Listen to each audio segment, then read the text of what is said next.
I hope your morning's off to a great start, because Donald Trump's definitely isn't. He's having a full-on meltdown, and every single Senate Republican just got front row seats to it. During a tense breakfast meeting, Trump reportedly lashed out at members of his own party, clearly panicking and on the verge of tears throughout most of his remarks. It was a humiliating display, and we're going to break it all down.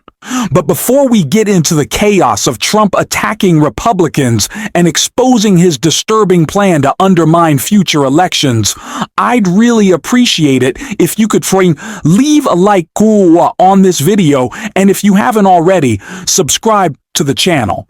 It truly helps support our work.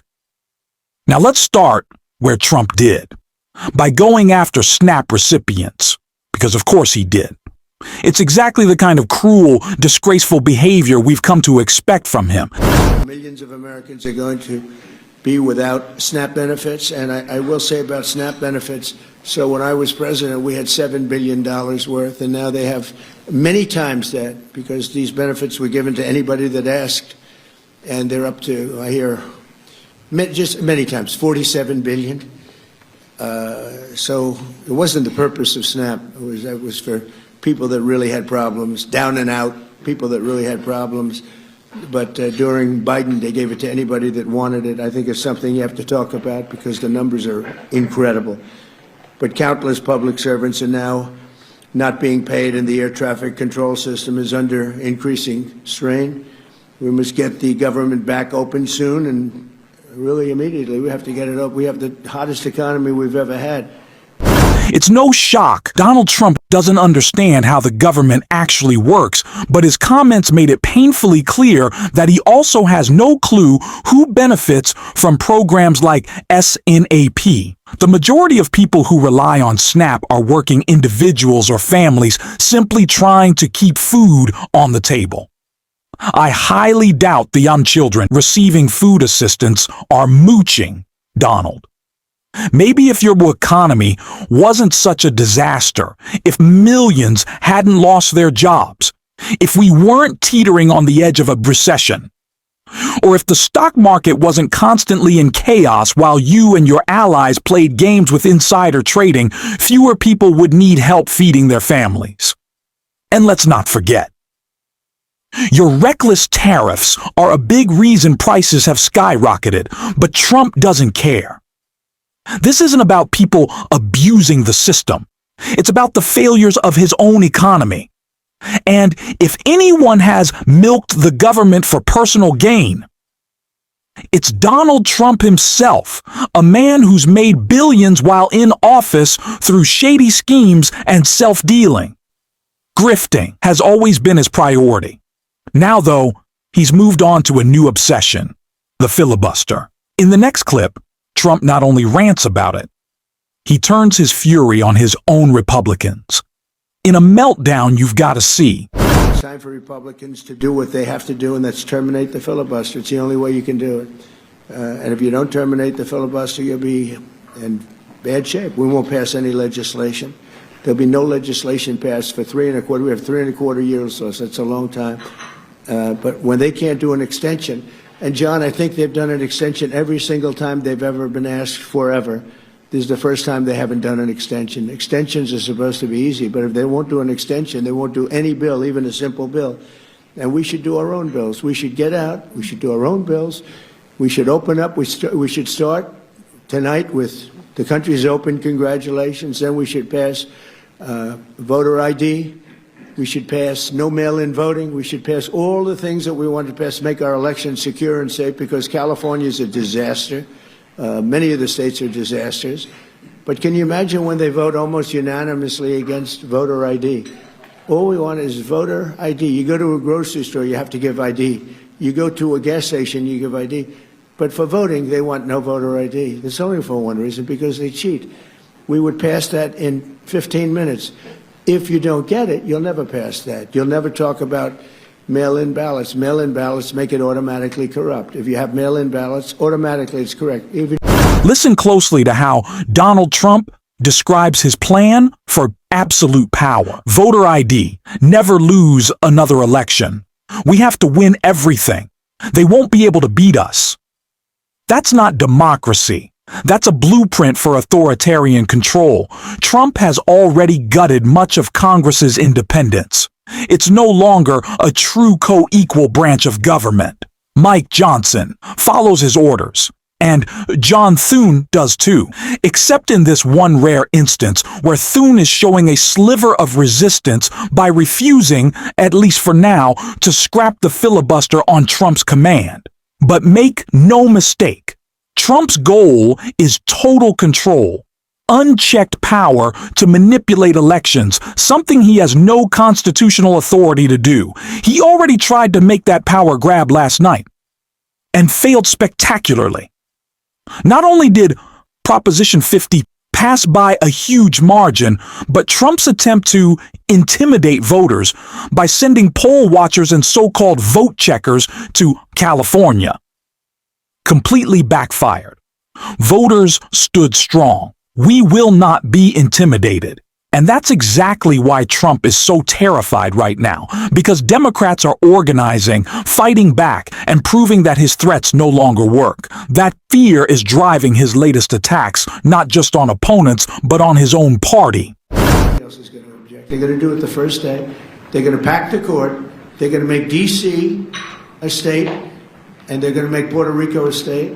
So now they pick up 2 states. They pick up 4 senators, okay? You think you have problems? They're going to do all of the things. They're going to pick up electoral votes. It's going to be a very, very bad situation. And it's done.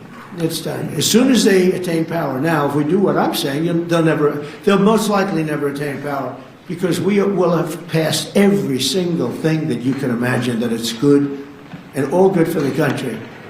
And there'll be no reason to. If we don't do that, people will say they're not doing much and they're in power. Donald Trump is absolutely furious right now. And he knows exactly what's coming next. The midterms will effectively mark the end of his presidency as he knows it. Some might think that sounds exaggerated, but even Trump himself is admitting it. In post after post on Truth Social, he's warning that if Democrats win the majorities we're expecting, flipping seats in Maine, Texas, maybe even Alaska, and continue their momentum across the country, it will be nothing short of a political bloodbath for him. And he's right to be scared. A Democratic sweep would mean that Trump's entire administration would be under investigation. His cabinet members dragged before Congress to answer for the corruption, crimes, and chaos that have defined his time in office. That's why Trump is now demanding that the rules be changed, specifically that the filibuster be eliminated. Not to pass any popular agenda, he doesn't have one, but to stop Democrats from taking power altogether. Last night made something very clear. Trump's agenda is wildly unpopular. He spent the evening insisting I wasn't on the ballot, but he was. And voters sent a clear message. We're done with you, Donald. This morning, Trump woke up in panic. He finally understands what last night means, not just for today, but for the next year. And it has him terrified. He's now turning on his own party, attacking Republicans who refuse to help him rig the midterms. But they're not budging on the filibuster, which means we're about to see even more tantrums from Trump. And while the GOP melts down, Democrats are seizing the momentum. As Gavin Newsom said last night, and said it perfectly, this moment is about strength, unity, and fighting back. Let's take a listen to what he said. Well, good evening, everybody. And let me underscore, it's been a good evening for everybody, not just the Democratic Party. But what a night for the Democratic Party, a party that is in its ascendancy, a party that's on its toes, no longer on its heels, from coast to coast, sea to shining sea. But it was not just a victory tonight for the Democratic Party, it was a victory for the United States of America, for the people of this country and the principles that our founding fathers lived and died for. And so we're proud. We're proud here in California to be part of this narrative this evening. We're proud of the work that the people of the state of California did tonight to send a powerful message to an historic president. Donald Trump is an historic president. He is the most historically unpopular president in modern history. In every critical category, Donald Trump is underwater. He promised to make us healthier. He promised to make us wealthier. We're sicker and poorer. And he fundamentally understands that. Why else would he call Greg Abbott saying he's entitled to 5 seats? Why else is he trying to rig the midterm elections before one single vote is even cast? He understands his position at this moment in the United States of America. One thing he never counted on, though, was the state of California. Instead of agonizing over the state of our nation, we organized in an unprecedented way in a 90-day sprint.